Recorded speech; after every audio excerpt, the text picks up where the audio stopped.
Lakshmi.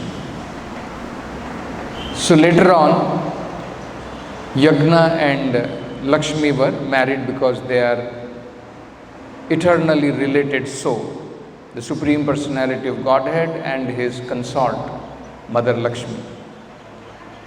So Dakshina, who was born as a daughter, was actually a partial incarnation of Lakshmi. Then the third daughter of Manu, Prasuti, is being described. Her descendants are being described. So Prasuti was married to Daksha,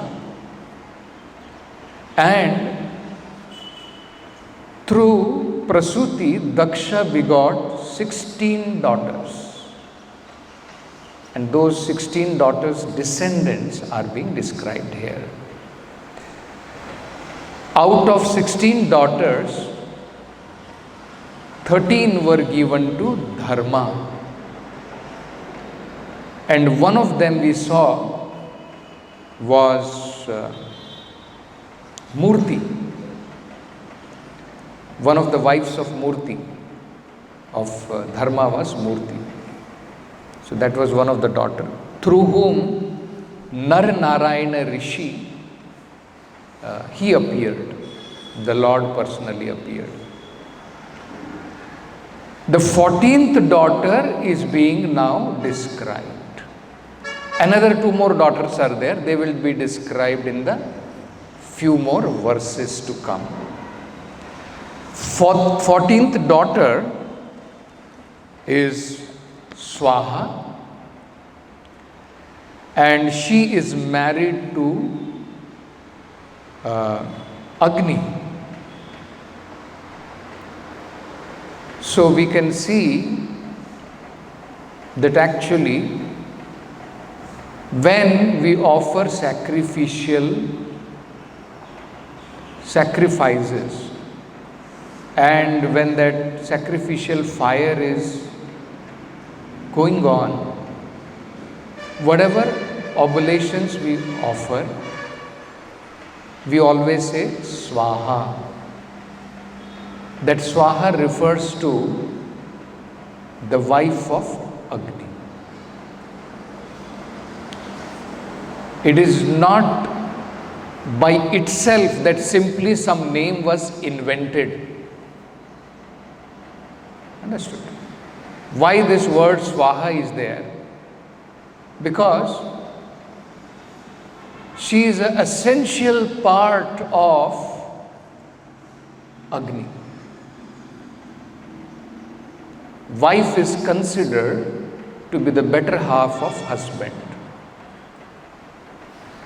So, it is the arrangement of the Lord to accept our offerings through varieties of agents in this material creation.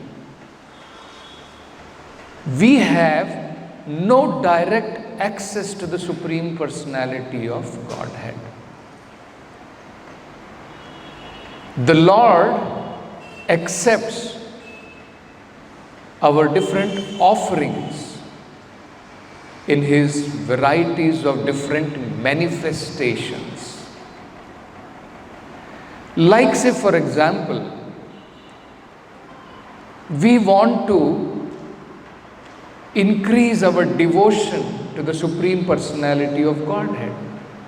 Krishna says that in Bhagavad Gita. Man mana bhava mad bhakto madhyaji mam namaskuru. Krishna is saying always keep Him in his, everyone should try to keep the Supreme Personality of Godhead in his heart. Mana mana bhava. Bhava mad bhakto, become my devotee. Madhyaji, we should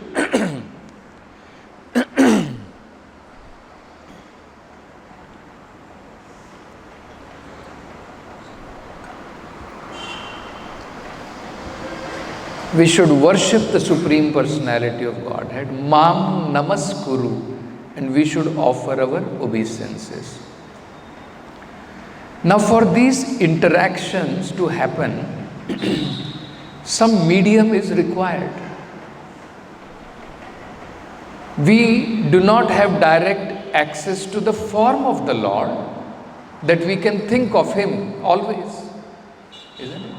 If we have to think of the Supreme Personality of Godhead, we must have a form of the Lord. And there is a method of finding that form of the Lord in the heart also. The yogis, they have to try to search out the Supreme Personality of Godhead in their heart and then meditate upon Him, on that form. But more simpler than that is the Archa Vigraha form of the Lord.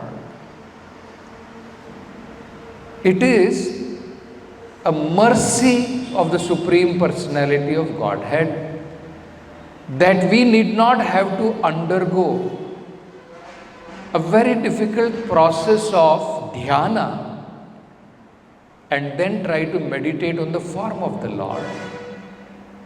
Through the Vigraha of the Lord, we can always meditate on the form of the Lord. Prabhupada says that the Archana process offers us a great advantage wherein we can always keep the form of the Lord in our mind.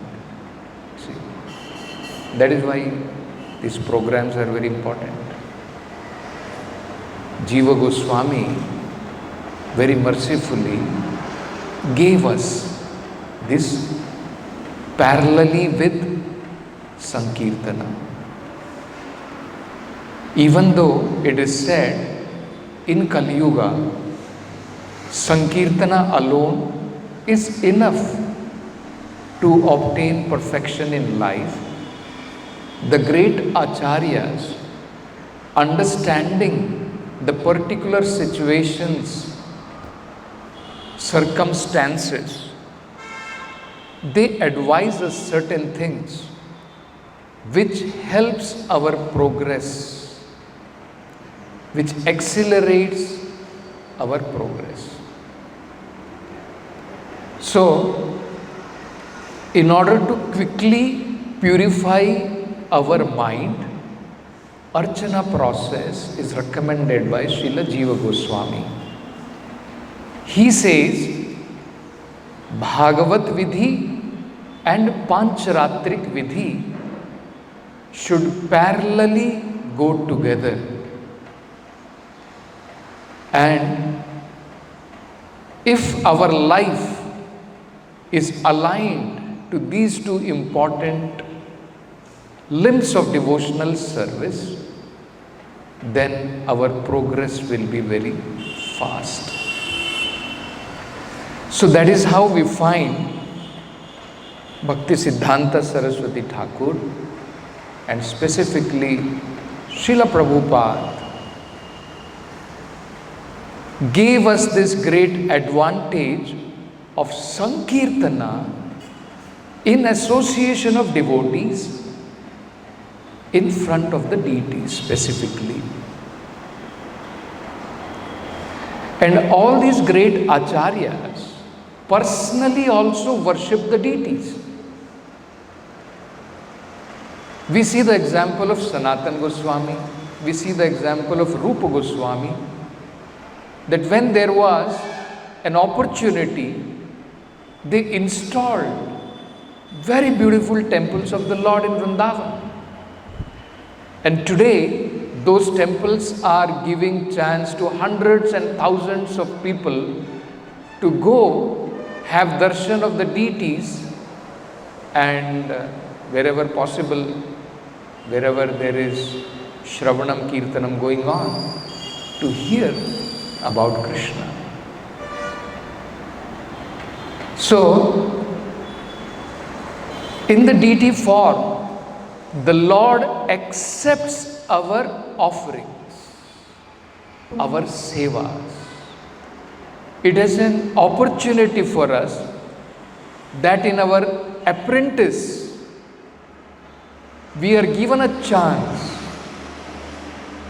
in order to offer our services to the Vigraha form of the Lord. Because we have no direct access to offer our seva to the Supreme Personality of Godhead. Until and unless we are fully purified, we cannot associate with the Lord. We cannot offer anything to the Lord until and unless we are fully purified. The Lord does not accept anything which has material contamination. But in this form of the Lord, even though we are materially contaminated, it's a mercy of the Lord that He still accepts our offering if it is done as per rules and regulations given by the authorized spiritual master. Just like Srila Prabhupada, when he installed deities in the Western countries, Prabhupada says, I prayed to their lordship that these are malechas and I am giving them a chance to serve you. My dear Lord, kindly accept. So, there are many ways in which the Supreme Lord has arranged for us to accept the different offerings we want to give to the Supreme Lord. So, one of them is Archa Vigraha. Another we see is as it is given here. The Supreme Personality of Godhead accepts in indirect way our offerings when it is offered to the Devatas through the fire sacrifice. But with proper understanding that actually all offerings are ultimately accepted only by the Supreme Personality of Godhead. This has to be clearly understood. It is said in Bhagavad Gita very clearly, Bhoktaram Yagna Tapasam. It is the Supreme Personality of Godhead who is the ultimate beneficiary, ultimate bhokta of all our sacrifices, all our oblations, whatever we offer in the fire sacrifice. The ultimate bhokta is the Supreme Personality of Godhead. He has his different limbs in the forms of these different devatas. So, Prabhupada explains that for those materialistic devotees who are not at the level of surrendering exclusively to the Supreme Personality of Godhead, this arrangement is also given. It is just like the Supreme Lord, He is very merciful. He knows very clearly that people's surrender is to different degrees. Everyone will not be able to surrender exclusively to the Supreme Personality of Godhead, because that requires quite a good amount of sacrifice from our side. One has to give up sinful activities. Krishna says that in Bhagavad Gita, Yesham tu antagatam papam jananam punya karmana te dvanda moha nirmuktam bhajante mam dhridavrataha. If someone has to worship the Supreme Personality of Godhead, he must be freed from all kinds of sinful reactions. Then he can take to devotional service of the Supreme Lord. Now, those people who are addicted to sinful activities, then what is the path of liberation for them? So the Supreme Lord very mercifully also gives other different subordinate paths. Ultimately, in whole Bhagavad Gita, whatever different things Krishna has spoken, because people may say Krishna has spoken about karma, Krishna has spoken about jnana, Krishna has spoken about yoga, Krishna has spoken about karma kanda, Krishna has spoken about performing varieties of yajna, trying to satisfy the different demigods. Krishna is saying in Bhagavad Gita also that we should perform yajnas, and because of the performance of yajnas, rains will come, and if there is rain, then we will be able to have anna, and everyone is dependent on anna, and then we can peacefully execute our duties in this material world. Isn't it? Krishna has spoken so many things. But in the end, Krishna is saying, Sarva dharman parityajya mam ekam sharanam vraja. Yes, I may have spoken so many things, but this is ultimate. If you can do this, then in the 12th chapter, Krishna is telling different levels of surrender.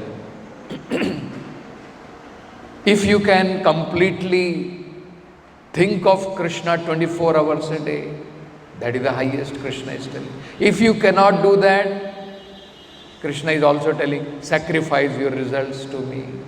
At least that much you can do. You cannot do that, okay, at least do some kind of pious activities. Because somehow or other Krishna wants the different kinds of living entities are there. So according to their surrender, the Lord has given varieties of different subordinate dharmas, paths, which can gradually elevate our consciousness to the point of surrendering to the Supreme Lord. The path to the Supreme Lord is one, only bhakti. But there are subordinate paths which leads to bhakti. So for someone who cannot directly surrender to the Supreme Lord, it is advisable that okay, you want to carry on with your different kinds of fruitive mentality, then perform varieties of different yajnas to different devatas. In turn, the devatas will offer to me. And through the devatas, I will satisfy your material desires.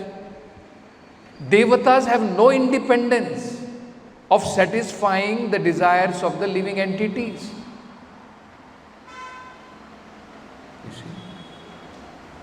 So, this has to be understood very clearly. That how these are all different processes.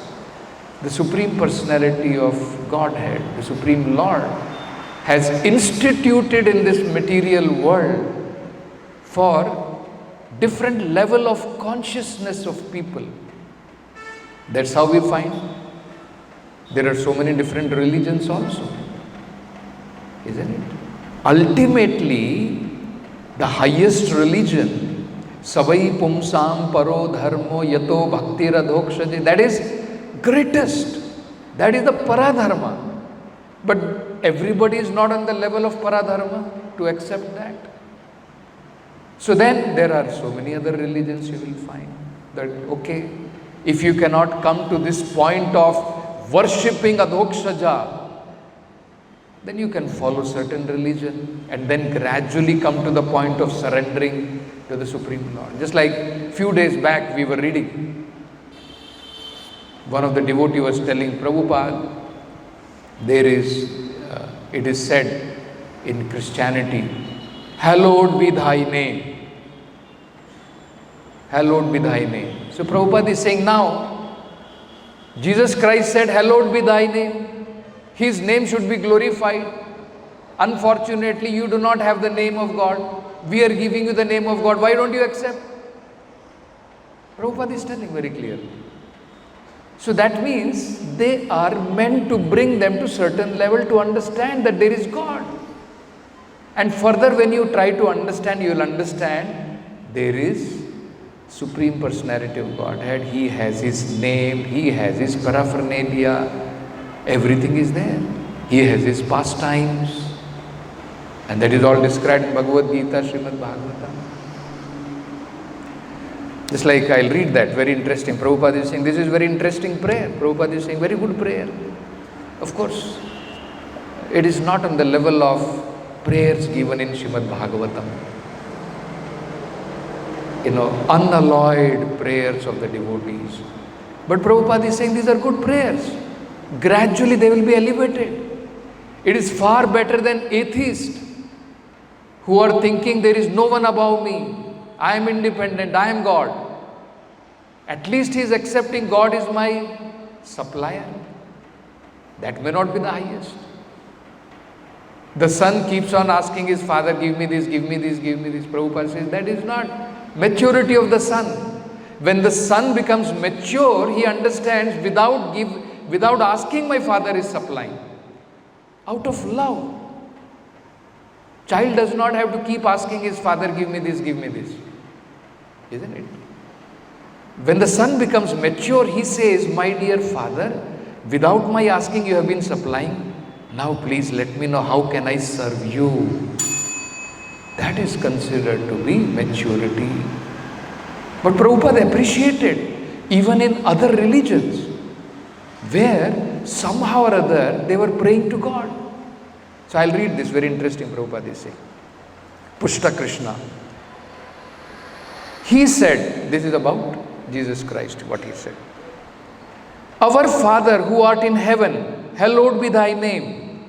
The kingdom come, thy will be done on earth as it is in heaven. Give us this day our daily bread and forgive us of our trespasses as we forgive those who trespass against us. Lead us not into temptation, but deliver us from this evil. For thine is the kingdom and the power and the glory forever and ever. And Prabhupada is saying, very nice prayer, very nice prayer. See? We have to recognize that somehow or other, at least slowly, even though they are saying, God give us my daily bread, this is their prayer. Isn't it? This is their prayer. So then Nitai is asking, Srila Prabhupada, is there some gradual development in all those 9 processes of devotional service beginning from hearing? So this is also a prayer. And there is a gradual development. Yes, they will also develop. And Prabhupada is saying the best method of gradual development is association with devotees. So when he is asking about development of these 9 angas, one of them is prayers, right? Vandanam. And Prabhupada is saying, yes, it is very good prayer. So how to develop our devotional service? Prabhupada is saying the best method is association of devotees. I'll read this, very interesting. Prabhupada is stressing about what is the meaning of association of devotees. It is called Sankirtana. Chanting together. There is a lot of difference. Chanting alone, chanting together. So Prabhupada is saying, yes, adhau shraddha tatha sadhu sangaha. If one has developed faith, it is very essential if he wants to develop his faith into nishtha, he has to associate with devotees. This chanting and hearing should be done in association of devotees. First of all, one must have faith that chanting is good. Then he should chant in the society of the devotees. See? So first of all, Shraddha. Then he should chant in the society of devotees. That means in association of devotees. Then it will develop. He can chant anywhere, but if he chants along, therefore Sankirtana, Bahubhir Milita. This is the meaning of Sankirtana. Bahubhir, many together when they chant, that is called Sankirtana.